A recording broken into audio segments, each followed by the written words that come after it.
We're playing Silent Hill. The story takes place in the fictional town of Silent Hill in the fictional state of Maine. Welcome to sunny Silent Hill. Harry Mason and his favorite daughter, Cheryl, are taking a nice, relaxing drive to Silent Hill when, oh my god, what is that? Harry parks the car safely into a ditch. Ouch, he regains consciousness, but oh no, where's his daughter, adopted daughter, Cheryl? She's run off. I'll just wait here. No, he decides to panic, and he leaves the wreckage to look for his daughter. Oh, that's weird, the whole town is abandoned. Surely someone would say something about that. Nope.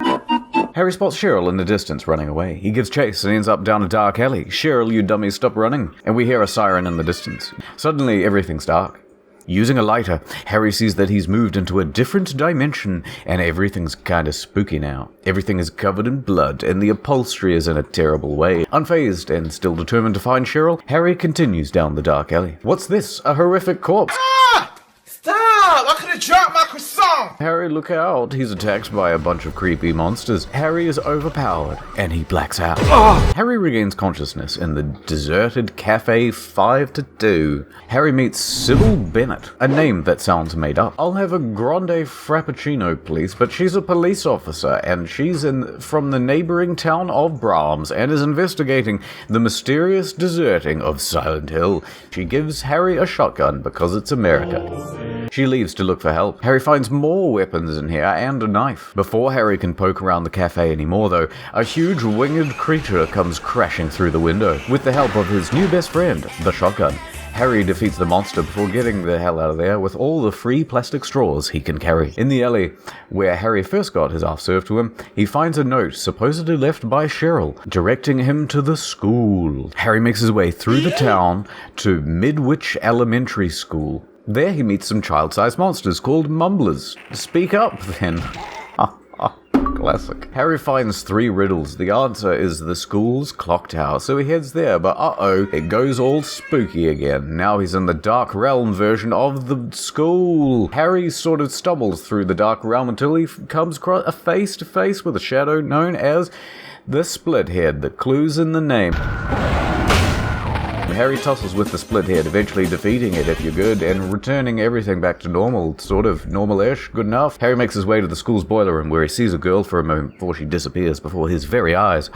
No time to dwell on that freaky occurrence, Harry. It's the church. Do you hear that bell? It's ringing for you. Get in there before Jesus scolds you for being late. In the church, he sees a woman praying at the altar. The woman is Dahlia Gillespie, also sounds made up. She seems to be a sweet old woman, albeit very creepy and definitely part of a cult. Dahlia hands Harry a mystical item called a flower rose and points him in the direction of the hospital. Before Harry can pop a question or two, Dahlia dashes out of there. Psh. Harry crosses a bridge to central Silent Hill. It's not much nicer, but the real estate prices are outrageous. Harry enters the hospital, and instead of a monster, he finds Dr. Kauffmann.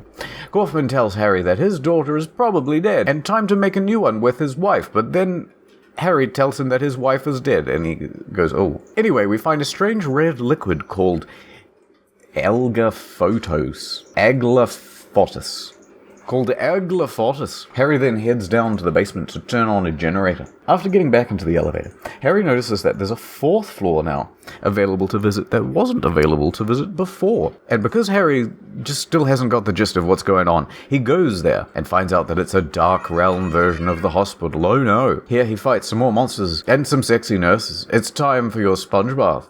But instead of a sponge, it's death. And instead of a bath, it's death. While exploring, Harry finds a picture of a girl we saw in the boiler room, and this time it's been conveniently labeled with her name, Alessa. Sup, Lisa? Exposition time, perhaps? We're under strict order. The world starts to leave the dark and goes into the light version, and Lisa leaves with it too. Boo. Waking up, Harry is met by... Yes, Dahlia Gillespie. What's going on?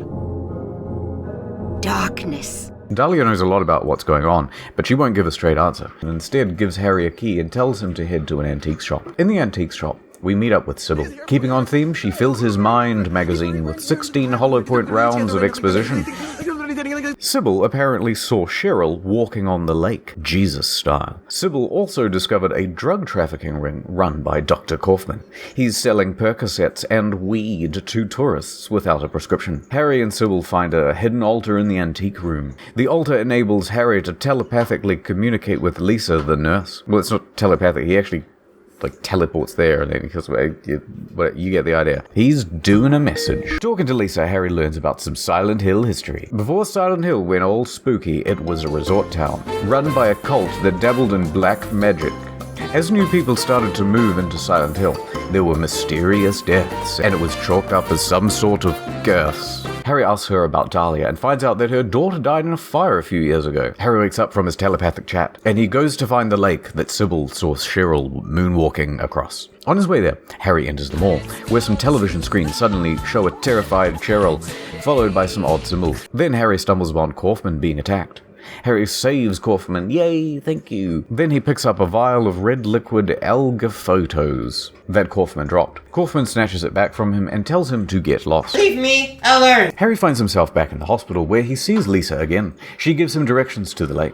And luckily for him, those directions happen to be through the sewer system. Once out of the sewers, Harry meets up with Cybil and Dahlia again.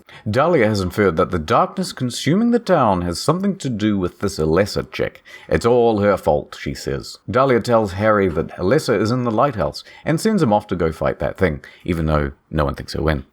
Harry runs to the lighthouse to his certain doom, where he briefly sees Alessa before she disappears again. So instead, Harry goes to the amusement park. Whee! Never mind, there's Cybil doing business. She's been investigating the place, and this roller coaster is definitely not up to standard. But oh no, Cybil is possessed! Harry exchanges a few punches and also bullets with Cybil, before giving her some of that red goo.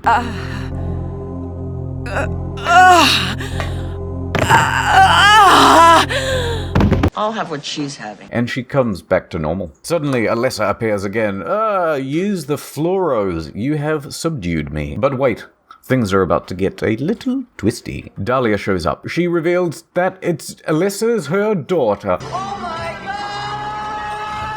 God! Dahlia admits that she manipulated Harry. Haha, I have manipulated you. I wanted you to subdue Alessa for me. Dahlia then takes Alessa away. Haha, my schemes. Harry then wakes up in the Darker Realm Hospital. Lisa's there, but this time she's a corrupt monster who's bleeding out of every orifice of her body. She begs for Harry to help, but he chickens out because she's not his time. I'm just looking for a girl that I can laugh with. Exploring more, Harry encounters flashback time. Alessa was born into a cult family. Dahlia performed a ritual that forced Alessa to birth a god for the cult.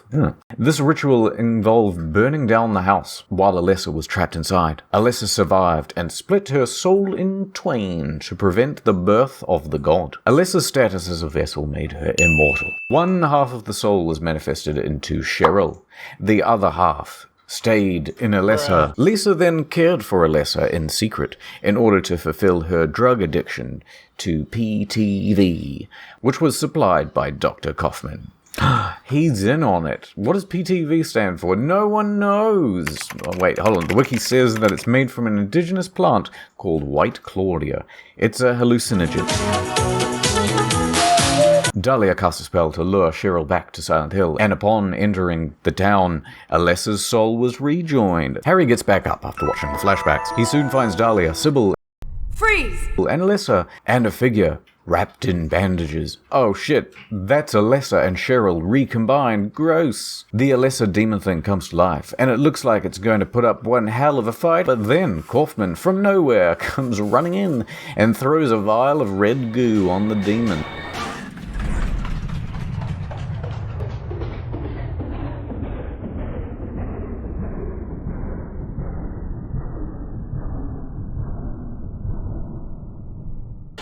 Oh, fuck. I can't believe you've done this. Somehow exercising it. From the writhing, dying demon thing, an incubus emerges from its back, and the incubus kills Dahlia. No, Dahlia. Harry then fights and defeats the incubus.